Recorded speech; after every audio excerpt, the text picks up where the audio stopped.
ملک بھر میں جان بچانے والی ادویات سمیت 130 سے زائد دواؤں کی قلت پیدا ہو گئی، جس کی وجہ سے مریضوں کو علاج میں سخت دشواری پیش آ رہی ہے۔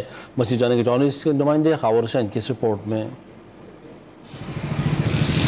ادویات کی قیمتوں کے تنازع پر کئی ملٹی نیشنل کمپنیوں نے پیداوار بند کر دی، جس سے ملک بھر کی مارکیٹوں میں جان بچانے والی ادویات کی کمی پیدا ہو گئی۔ امراض قلب، بلڈ پریشر، شوگر، نفسیاتی امراض، گائنی، پھیپھڑوں اور موذی امراض کی دوائیں ناپید ہو چکی ہیں، جبکہ MIR اور CT اسکین کے انجیکشنز بھی مارکیٹ سے غائب ہیں۔ ادویات کی کمی سے مریضوں کو شدید مشکلات کا سامنا کرنا پڑ رہا ہے۔ موجودہ صورتحال میں میڈیکل اسٹور مالکان بھی بے بس نظر آ رہے ہیں۔ CT اسکین کے انجیکشن شارٹ ہے، یہاں ضلع کے اندر بہت پریشانی کا سامنا ہے پبلک کو۔